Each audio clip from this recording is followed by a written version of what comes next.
No. Okay, that's fine. Thank you.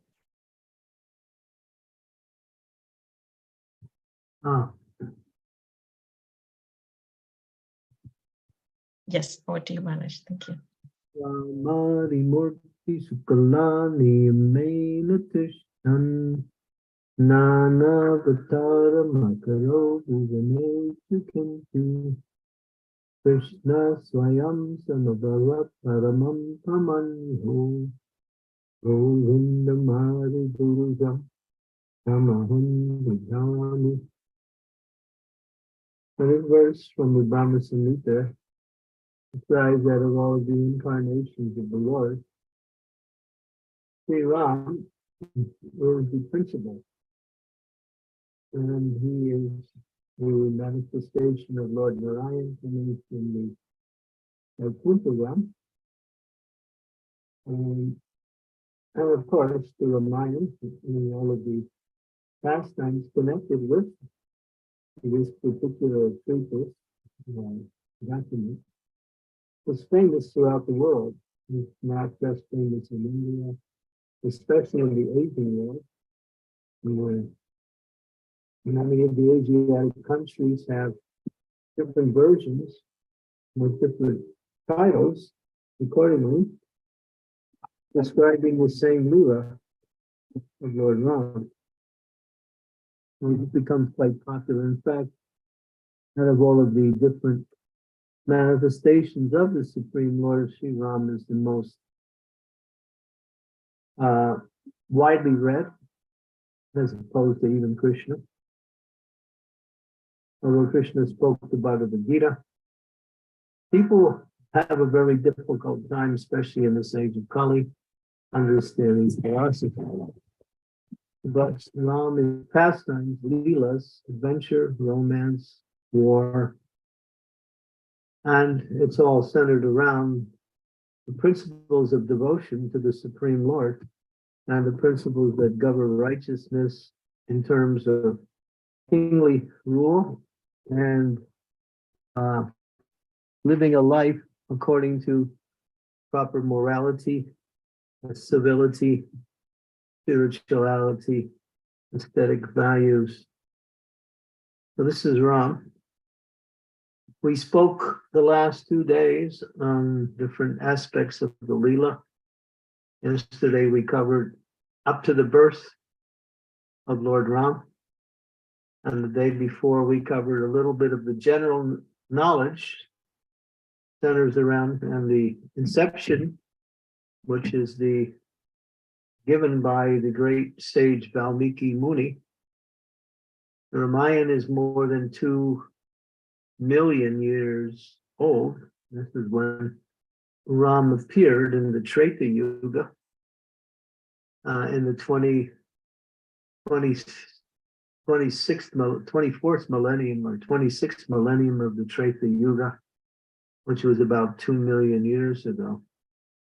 Unfortunately, we still have the knowledge that has taken place that long ago. There's nowhere else in the world you can find knowledge that happened 2 million years ago in any particular form of historical documentations, except in the Vedic tradition, which is all based on scripture and the pastimes and activities of the Supreme Lord and his pure devotees. We can talk about one particular Leela, which is one of the prominent Leelas. And we have to remember all of these Leelas are very deep in moral and religious principles.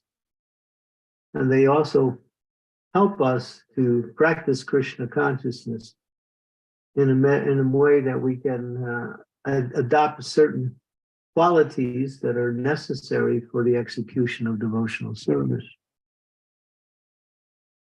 We left off yesterday describing that after the Putresi ceremony given by Rishi Shringa and the Avasyana that was produced from the fire and given to the queens four illustrious sons were born. They were incarnations of two aspects of the absolute truth. One is the Vasudeva, Sankarshana, Aniruddha, and Pradyumna, the Chaturvyuha. And the other is the weapons that the Lord in his Vishnu form holds: conch, disc, club, and lotus flower. So some authorities say that they are incarnations of these four personalities. Others say they're incarnations of these weapons, but both are correct. Because in spiritual understanding, something could be different and at the same time be correct. This is the nature of the absolute truth. So we have now the four sons are born to the three different queens: Kaikeyi, Kaushalya, and Sumitra. Sumitra was Lakshman and Satrughna. Kaikeyi was Bharat, and for Kaushalya, Ram. Now Ram has been singled out as the person who is the most qualified to be Prince Regent, the person who will follow in the footsteps of his illustrious father, King Dasaratha. So the king wants to coronate his son before he leaves the planet, and then gradually retire timely, and then guide his son in the business of ruling the kingdom. And so there is a ceremony set aside, which will happen very soon according to the chronological timetable, and it's coming up very soon. Now, one of the main activities of King Dasaratha is that out of all of the queens he had, his favorite was his youngest one, and that was Kaikeyi. So he would visit her regularly and spend time with her, especially in the evening time. So she was somewhat favored, although Ram was coming from Kaushalya. Kaushalya was the principal queen, but Kaikeyi was the favorite queen. It's just natural when you have so many wives. Some are going to be better than others in your own, understanding or your own choice. Ladies don't have that problem because they only have one husband. But, certain prabhus do. So Kaikeyi is there, and she is the mother of Bharat. So one evening, early evening, she has a maidservant whose name is Mantara. Mantara is a hunchback. And Mantara is calculating. She's thinking, if Ram becomes king, that means Kaushalya will be the favorite queen. I am the maidservant of Kaikeyi. Then I will be marginalized. I will be pushed aside. I will have no importance, nor will I get the gifts that I'm getting now. So she makes a little intrigue, and she comes up with this plot, which is quite evil. And she starts talking to Kaikeyi, her master. She said, Kaikeyi, why are you so happy? Don't you understand? She presents her story by saying, why are you so happy? Don't you know what's going to happen?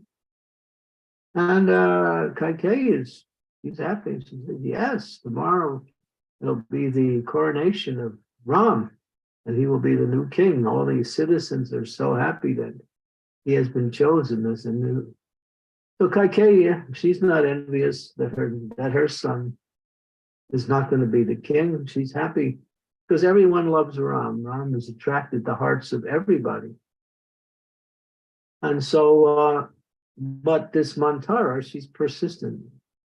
Kaikeyi, don't you understand what is about to happen?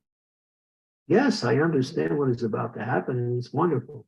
No, no, you don't understand that if once Ram becomes king, then he will push out your son Bart, and he will maybe even kill him, because Bart is more competent to be a king than Ram is. It's obvious, your son, he is actually more competent. But, and Ram knows this, so Ram will be envious of Bart, and therefore he will push him out, just so Bart doesn't become, his competitor or in any way. So Kaikeyi's listening to this, and she said, Mantara, what are you talking about? No, this is no, Ram loves Bart, Bart loves Ram. They're inseparable. No, no, you don't understand.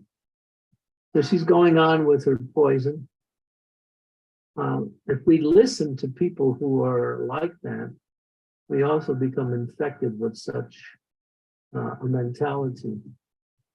I would say one should never listen to criticism, to gossip, to blasphemy of others, because the listener becomes very much disturbed and also implicated in the offense.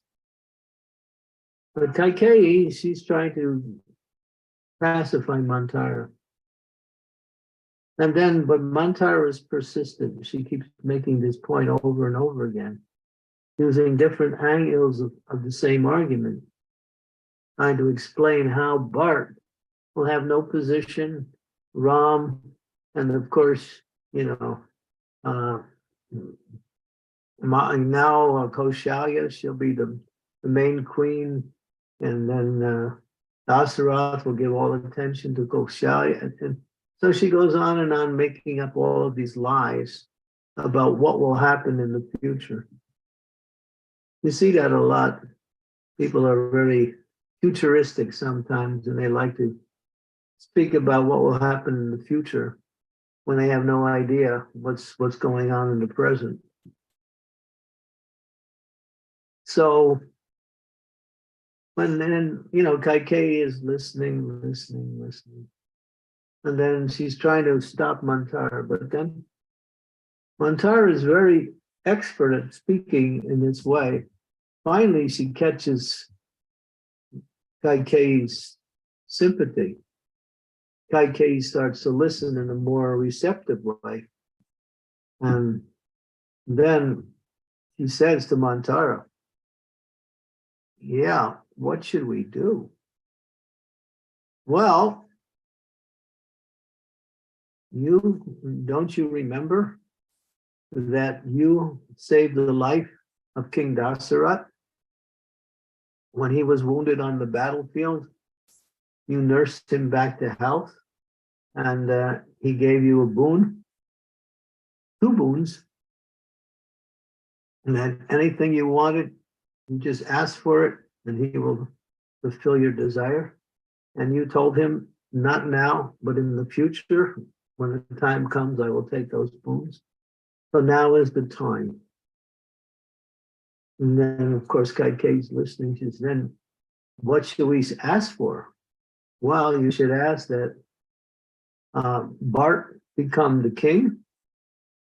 But if Bart becomes the king, and Ram is here in the kingdom, he'll gather his armies, and there'll be battles.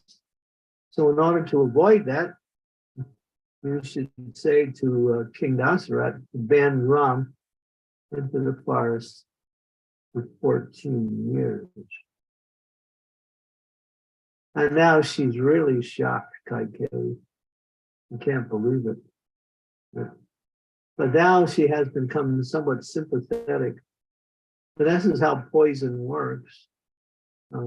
Once they catch your attention, then it gradually starts to erode your good sense.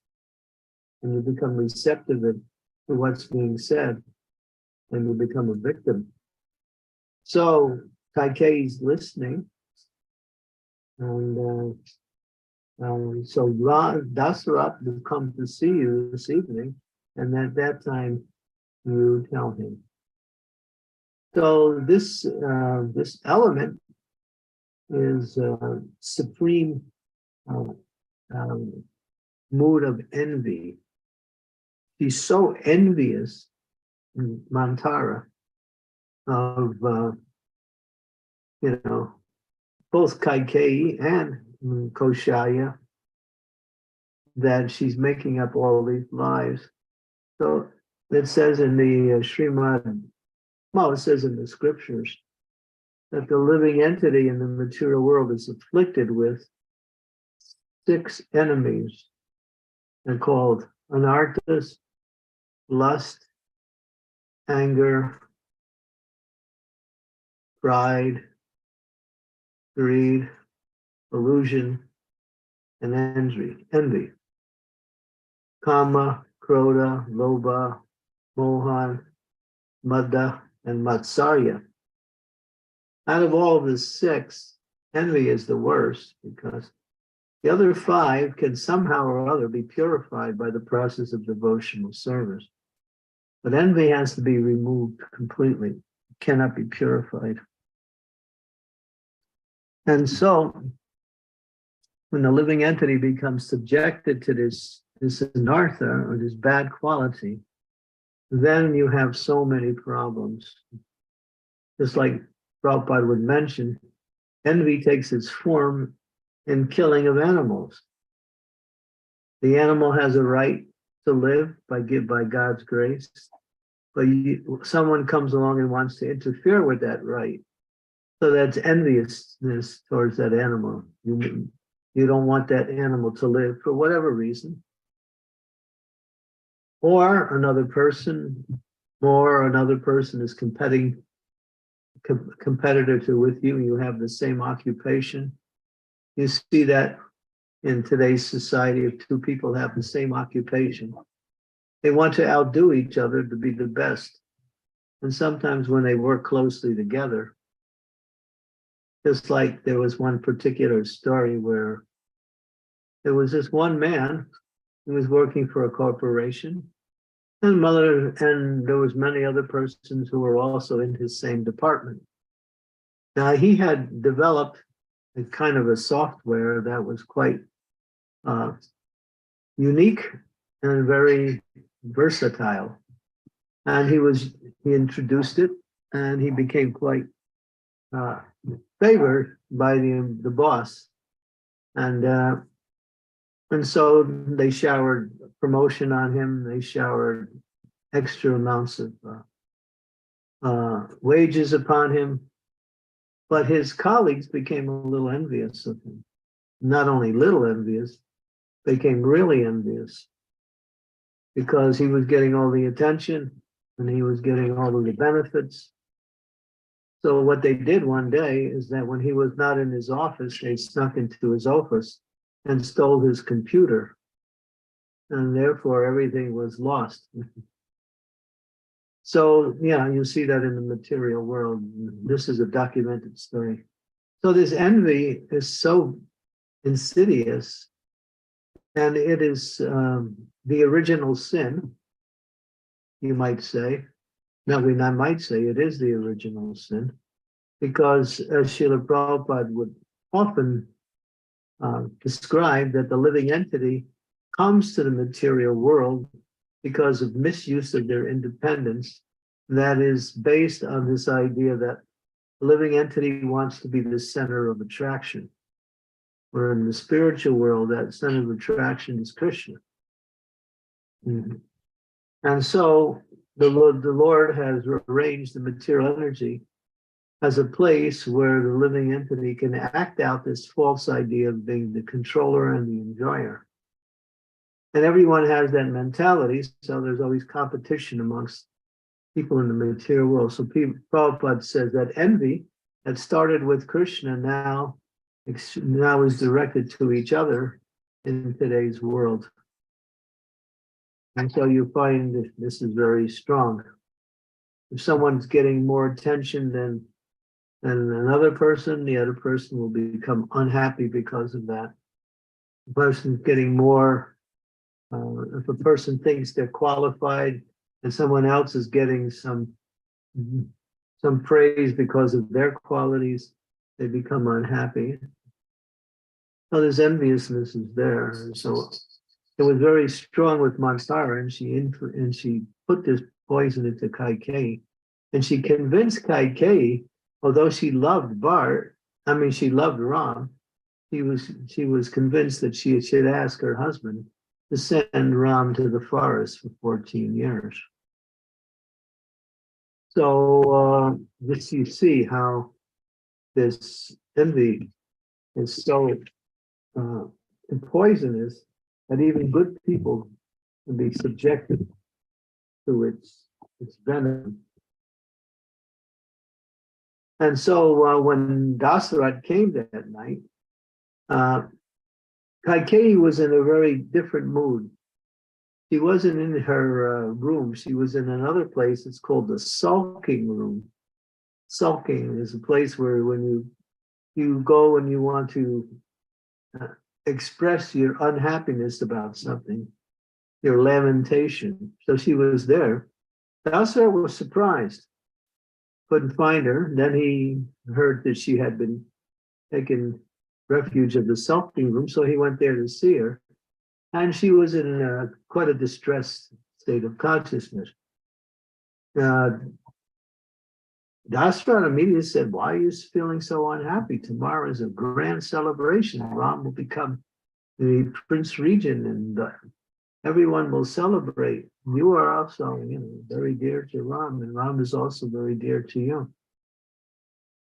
But she immediately said, "Do you remember many years ago, you gave me this benediction, 2 benedictions that anytime I wanted, I could ask for them?" He said, "Yes." She said, "Well, I want to ask for them now." "Fine, ask." Now, he didn't know what she was going to say, but what she was about to say would be the farthest thing from his mind. He said, "Well, I want Bart to be the king, my son, and I think Ram should leave the kingdom and spend 14 years in the forest." Dasarat couldn't believe with his ears. He was shocked. He wasn't sure if she was just chiding him, but he understood she was serious. And then he started to beg and started to ask her, why? Well, she said, actually, Bart is more qualified to be the king. And Dasarat said, fine, we'll make Bart the king. Ram will not mind. But why send Ram into the forest for 14 years? He said, because Ram will be unhappy that he is not the king, and he'll use his power to oppose Bart, and they'll be only fighting in trouble. But he didn't believe that, but she was insistent. And so he tried in so many different ways to somehow convince her that what she was saying was not even true to the slightest degree. But she was adamant. She had been, so this is why we say Sadhu Sangha, Sarva Srastri Hoy, Lavamatta Sadhu Sangye, Sarva Siddhi Hoy, that one moment's association with the pure devotee, one can become purified. Similarly, when one takes association with Asat, when Lord Chaitanya was asked by Sanatana Goswami, what is the first and most important duty of a person who comes to devotional service? And Lord Chaitanya said, Asat Sankte Aga E Vaishnava Achar. One should very quickly give up the association of the Asat, the non-devotees, and take association of Sat.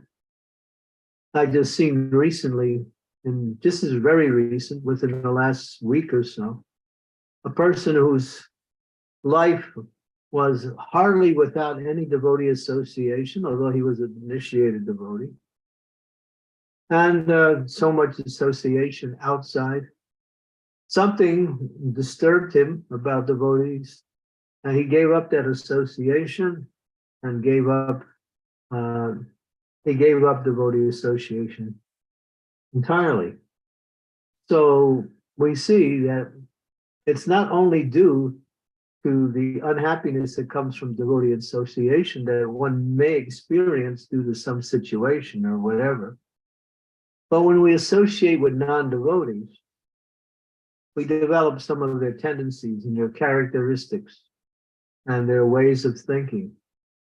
The devotees have to be very careful when you work in the material world, surrounded by the materialistic people, that you don't become like them. And it's very difficult to avoid that. So therefore, in order to neutralize some of the effects of that, one has to take very, very much association of Vaishnavas, because that will help to overcome that wrong association. Of course, we try not to associate with the non-devotees. We do it in a business-like way, but sometimes it's not possible. Friendliness develops, and then a liking for their values in life also may develop, because it used to be something that we also used to do. So to reawaken that may not be so hard in the wrong association. And so Dasarat, he couldn't believe it. And he was like a broken man. He couldn't. And he actually said, I can't do it. I'm not going to do it. He said, you're a Kshatriya. You live by your word. The Kshatriya will give his word. He will die before he breaks his word. So you have given your word. You have offered me 2 benedictions. I've told you what I wanted. And now you're going against your word. So you will be known as a cheater, a liar, and unfit for your position. So she started to criticize him in so many different ways, making him feel even worse as a person. And here's a person that he loved very much, someone he spent a lot of time with.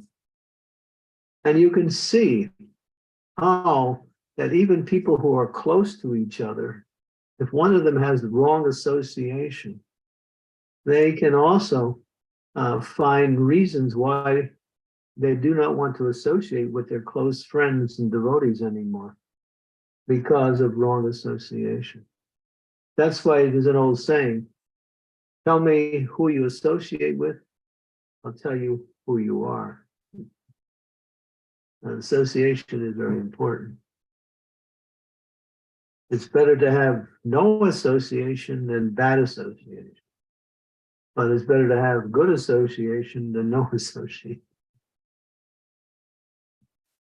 So we can see how this enviousness is. It's very insidious. Of course, when Dasarat was forced to tell others what he agreed upon, although he did it reluctantly, and he was in an emotional turmoil during the whole time. He couldn't even respond properly. When Kaushalya came, when Ram came, when Lakshman came, they all came, and when they heard, they could see that Dasarat was forced by Kaikeya to make this decision. It was against his will. And so, and when Ram heard about it, he said, Father, if that's what you want from me, then I'll happily go to the forest.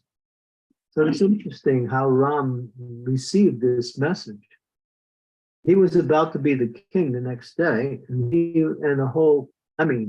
Ayodhya had hundreds and thousands of citizens. It was a huge city. We described the length of the city yesterday, and the ambience of the city was so celestial and so beautiful. and everyone was qualified, and everyone loved Ram. Everyone was waiting, anticipating his ascendance to the throne.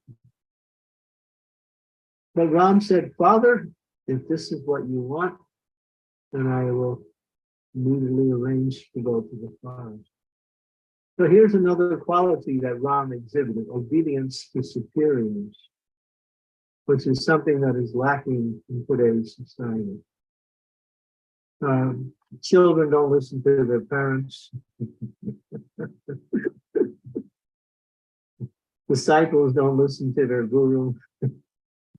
Students don't listen to their teachers. People in authority have to, this idea that everyone is equal. So that's become a trend now. It's become a mood. And this is the feature of Kali Yuga. You know, you are your own authority. You can accept authority up to the point whether you like it or not. And if you don't like it, then you may also become your own authority. And we see that today. It's quite popular. And it's a feature of Kali Yuga. The disciple will argue with the guru. The children will disobey and lie to their parents in order to get their own way. This is a feature of this age. It's so bad. So you might also say, yes, in some cases, but not all, the authority is not up to the standard. So then the disciple or the teacher or the student or the child has a reason not to follow. But even that is not a good argument. And the idea is to get the authority up to standard by working with the authority and not giving up on the authority. So that is also an avenue of adjustment. But those who take a position of authority to be qualified for the position they accept. Otherwise, then they will be subject to criticism and seen as bogus. Okay, so there's a lot to this particular pastime. Of course, this leads to so many other things. And of course, Ram now decides that he's going to go to the forest. And when Sita finds out that this is the situation, she immediately runs to her husband and says, I'm coming with you. Ram is shocked. How can he take this beautiful, frail, young girl who's about 16 or 17 years old into the deep, dark, dangerous forests, which are full with wild animals, rakshasas, various types of insects, and also coldness, darkness, and lack of food. So, but Sita knows everything. Ram tries to discourage her, but she is a chaste woman, and therefore she will not give up her husband, even though it's inconvenient. Here's another very important part, that sometimes in order to satisfy or to ameliorate the situation, we have to accept some austerity for a higher principle. A higher principle is that as a loving wife, as a dutiful and chaste wife, she never wanted to be separated from her husband. And she wanted to continue serving her husband, so she kept that principle first. So, but when Ram made that point, he could not accept it. And she said something really interesting. He said, Ayodhya, without you, Ram, is like the forest, and the forest with you is like Ayodhya. So she spoke very, very wonderfully. And then, seeing her determination and her refusal, Ram agreed to accept her. But then again, you saw what happened later. There were so many problems because of that. But anyway, this is another principle that is very much adherence to the chastity of a wife towards her husband, which makes the ideal setting where marriage relationships can blossom. That's a whole nother subject matter. I hope you don't ask questions on that one because that'll take 2 hours to answer. And I think Sridevi her mind just got 5 questions at once when I said that. Being a marriage counselor, she's probably thinking of all of her chelas there who have these problems. And I'm going to be the one that answers the questions, and she's going to be the one that delivers the answers.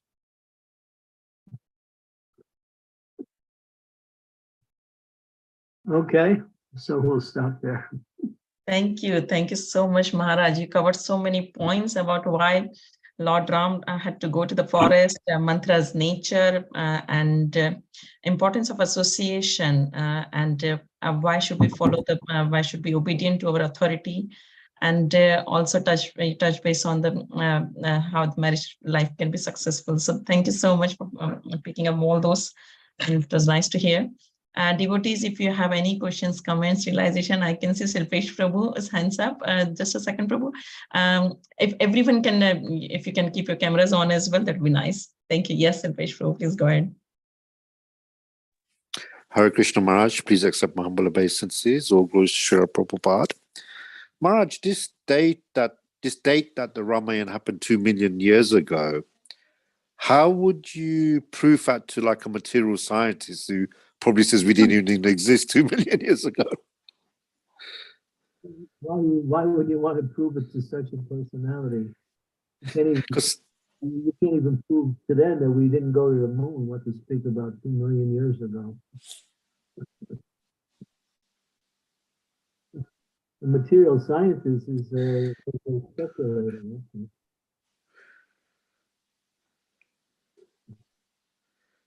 They go by empiric observation, which is always faulty. We go by Sabda and Anumanta. Anumanta means historical evidence, and Sabda means sound vibration or scriptural evidence. So we take, they don't accept scripture, although they argue with scripture. They'll take exception to scripture because in their position, they have to present themselves as being learned. And they also have to present themselves as being a little bit different. And so I wouldn't waste my time trying to convince them. I think it's a waste of time. Thank you, Maharaj. Yeah. Unless the scientist is your son, then you might listen. Thanks, Prabhu. Yes, Sridevi Mataji, please go ahead. Thank you. Dear Guru Maharaj, please accept my humble obeisances. All glories to Srila Prabhupada. All glories to Lord Shri Ram. Sorry. So in this pastime, Guru Maharaj, your delineation of this beautiful pastime, this part where Manthara starts playing on the mind of Kaikeyi. And at first, Kaikeyi is not even, paying much attention, but the relentless pounding, of the message gets to her, and finally she succumbs. So like this, in the material world we live in, things will come at us. For example, oh, in the name of free speech, you should know what this Swami did. And in the name of free speech, that scandal happened and this was, and people are suppressing this information. So here we have this open forum and we are giving you all, there's so much coming, at you. Finally, I just tuned it out because I just couldn't deal with it anymore. So then people say you're not bothered what is happening in ISKCON, you don't care what is happening in ISKCON. If you don't uphold the principle of free speech, then what will happen, if all people prefer to close their eyes and ears to what is going on, and so on, so on. So how do we discriminate? How do we know what to listen to and what not to listen to? Listen to Srila Prabhupada, listen to the spiritual masters. But there's so many people that are self-styled orators who think they have an idea and they put themselves in a position of being the judge and jury of what happens in this time. But that's from their limited perspective, and usually limited means wrong. So it's a waste of time. You'll spin around like that for billions of lifetimes and you'll never come to a conclusion. You say something, somebody else says something else, somebody else says something else. So it's just a cacophony of different opinions. So if you really want the right opinion, you have to go to a person who is the authority and not just listen to all of this other stuff.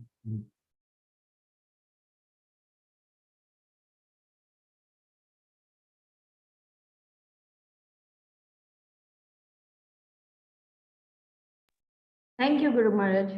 Thank you very much. We don't waste our time with all of this petty stuff anyway. Jayananda, when he would be there, the famous Jayananda, people would sometimes congregate and he would be with them. As soon as they start talking bad about anybody, turn around and leave immediately. No questions asked. He was gone. Never wanted to hear anything, any criticism of that, any devotee, no matter what the situation is. That's a Vaishnava.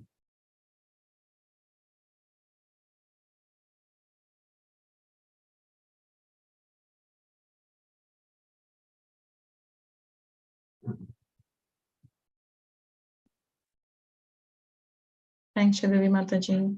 Any questions from anyone else? Okay, so Maharaj, while we're waiting for others' questions, I would like to ask about the obedience to the authority, basically. And sorry, you know my question before I even ask. Why doesn't everybody listen to you? That's the question. No, it's not about me anyway, because I don't have any brain anyway to anyone should listen to me. But I feel so many times that because of the generation gap within ISKCON, and there has been, I feel myself that there has been so many, decisions, and sometimes decisions have been taken more looking at, as you can see, like when junior devotees, new devotees like myself, when we join, our mind is, we only look at, what Srila Prabhupada, saying that, compassion, and, Lord Chaitanya's movement and everything. So we don't look at the wider perspective maybe, and that is wrong. But, we pick up things here and there, small things, and we just focus on those spiritual points. And because maybe that we are already being grasta, and we are already so much materialistic in our mind. So when we come to the spiritual life and when we come to the temple, we think we just do not want to think about money or anything like that. Just want to focus on Srila Prabhupada's movement.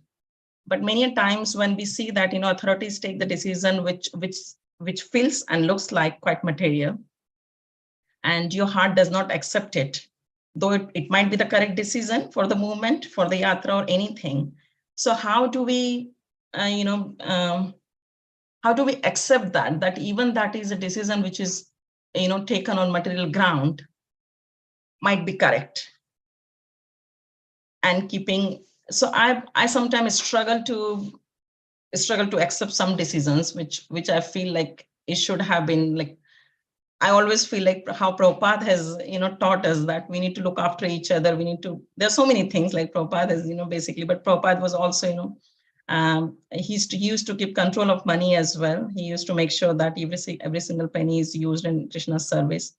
So so how do I balance it? Because this is few points actually you mentioned today in the class, and I felt it was only for me. Because few questions are going on in my mind, and I was thinking to send you an email. But this is one of the questions, basically, Maharaj, that I feel, or maybe I feel I'm more emotional and more sensitive towards few things. So Do you have a voice in the decision making? yes, definitely. Yeah. The topmost, as high as I can go. Yeah, then you can give your voice. But ultimately, in every group, there is a way to settle, a discussion or some kind of solution to a problem, and then ultimately, after all the discussions, and then to decide on a plan of action. So that plan of action has to be decided on, and usually there's a way that you do that, either through democratic vote or majority vote, something. Or in some cases, after hearing all of the different arguments, the person who make the decision, the temple leader, or temple president, or the actual leader, that person will make the decision. And then after exhausting all of the,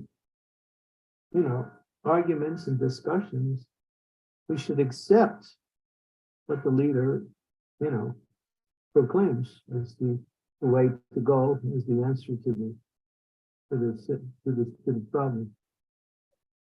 Because without some kind of conclusion, it becomes chaos. Everybody goes in. So in every group, there has to be a leader or a leading group of people who will finalize everything.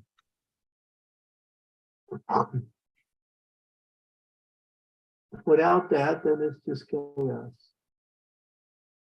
And sometimes you don't want to go along with the group, and sometimes you do. When you don't want to go along with it, you feel you can also express your argument or your opinion, and then hear if that's been taken into account or not. But as long as you're a part of that whole, group, then you have to go along with whatever's decided ultimately. Thank you, Maharaj. Thank you. That really helps. Yeah. Yeah, I think I'm trying my mind to convince, but it's a heart that creates the more problem. And I've also heard in many devotees, like, they say that, a devotee should have soft heart and thick skin. And I feel, and I've heard number of times, but it goes in your mind, and it just keeps on coming, and it's very difficult to take it out that something has, and especially it happens because people who have taken the decision, they are very close to your heart, and you just feel like how can you is that question comes in mind, that being a like, for example, I work full time, so I don't mind if my boss take any decision, because I'm not attached to my boss maybe, but I'm attached to the association, I'm attached to the people around me, and that's where I think I get very emotional. Well, if your ideas are presented and they're accepted, that's fine. But if they're not, then you have to go along with the group. Yes. Yeah. Thank you, Maharaj. Thank you. I won't take much of your time. And Namrata is. Worst case, you drop out and refuse to become part of it. If you think it's too outlandish.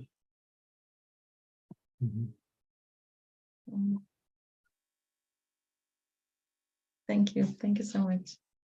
Yes, Namrata Mataji, please. Sorry to keep you waiting. Go on. Hare Krishna. Please accept my humble obeisances. All glories to Srila Prabhupada. Guru Maharaj, when one recognizes one's anarthas, in a particular situation. I mean, we carry a lot of anarthas. But when one recognizes one anarthas and we are kind of stuck, we are not able to work on it, even though knowing we have that anartha, how should we help ourselves? Work on it. You got to work on it. Well, who else is going to work on it for you? You can't say, I can't work on it. I just have the anartha, so it's going to stay. You got to do something. That's the process of bhakti, is removing the anartha. That's what our seminar is about. Madhurya meaning it's about anartha nivritti, removing the anartha. That's what the guru does. So get help from the spiritual master, get help from qualified devotees, and that could give some advice and direction, and then take that advice and work on the anartha. I think the answer to your question is if you try to do everything by yourself, you may be unsuccessful. With little, what we say, qualified assistance, you could be successful. Sorry to interrupt you, Maharaj. I think Namrata Mataji dropped off. Her connection and got disconnected, looks like. Is that the anartha? Mhm. Yeah. We'll wait for her to join. Okay. Any other questions, devotees? Yes, Rajpur, please go ahead. Yeah, Hare Krishna. Maharaj, I find that when other people are engaged in gossip, or maybe not gossip, but like unfavorable or nonsensical talk, especially I'm thinking of in, say, like the temple community, where there are many new people new to Krishna consciousness, so they're still engaged in their old ways of, established ways of talking and gossiping and talking all sorts of rubbish sometimes. Well, of course we can try and block that out from ourselves, but what can we do? Well, sometimes it's difficult to block it out or walk away from it. But what can we do to stop them or reduce them from engaging in that kind of conversation, and at the same time make them feel welcome, make them feel welcome and happy there? Yeah, listen to what they're saying, at least to a point, and pick out something and then divert it towards Krishna consciousness. And divert the subject away.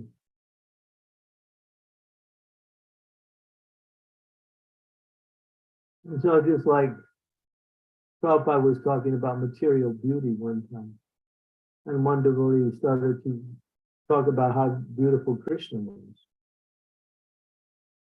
And Prabhupada said, well, we're not talking about Krishna, we're talking about material beauty, but it's good that you think of Krishna in these circumstances.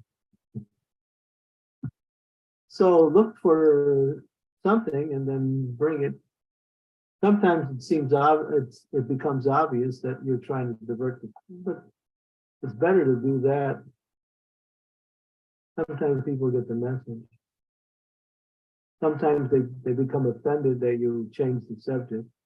But if you can do it in a sweet and very, what we say, unassuming way, then it will bring things back. Because there's Kali Yuga means pollution.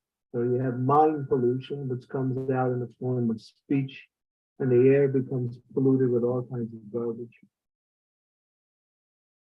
You have air pollution coming from, pollution we throw into the air. There's all kinds of pollution. So speech, as it says in the Bhagavad Gita, should be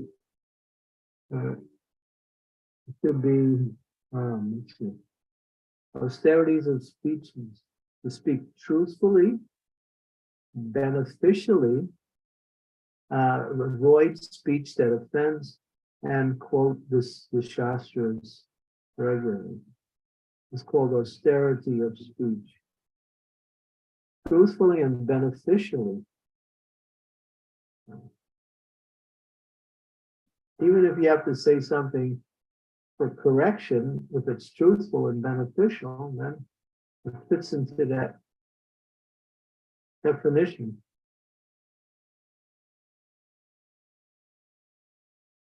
Okay, I struggle a little bit with that because my natural tendency is to try and block out what they're saying. If it's like, I'm particularly talking about they're having a conversation amongst themselves, so I'd rather like not listen at all. But Well, then that's one way to protect yourself. You can do that. And it's not, it says that if you're hearing these things, you should either change the subject matter, you should defeat them, or you should go away. Okay. Going in that away, order,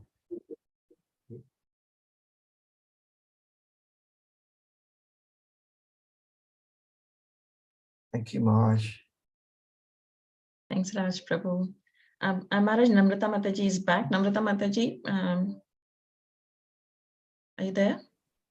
Oh, she got this. Oh, she's here. Yes, I got the message. I think I didn't just hear the last part of the answer what Guru Maharaj gave. I heard till you have to work on it. You have to ask your guru or the senior devotees who are the good association. After then, I got disconnected. yeah, that's the essence. You got it. Okay. Thank you, Guru Maharaj. By letting it stay, it's growing.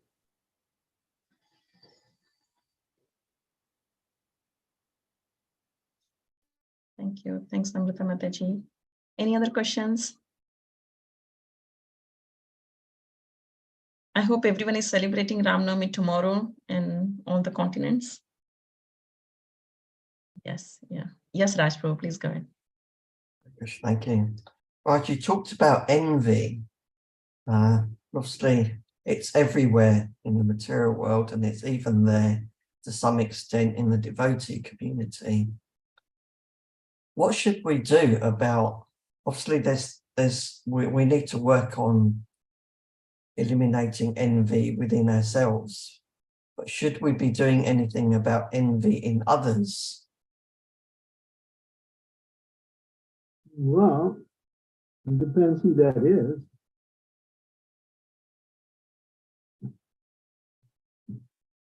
Depends if you have an interest in that person, yeah, maybe. If it's just a casual thing, then maybe you'll avoid it.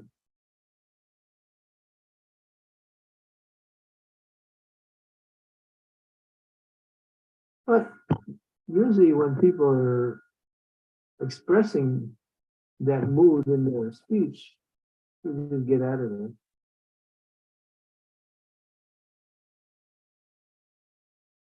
Or if someone's talking bad about another person, you start talking good about the same person.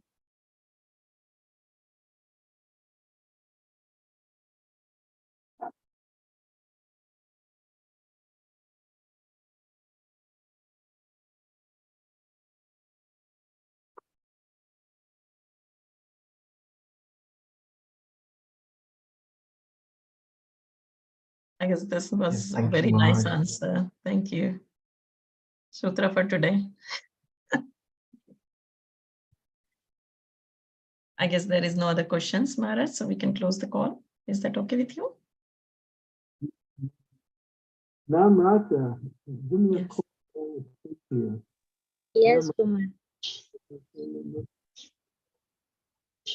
Sorry, your voice wasn't clear, Maharaj. If you could please repeat. Asking her if she has my phone number. I'm sorry, Guru Maharaj, I'm not able to hear. Is there a voice issue? I don't know. I'm facing that.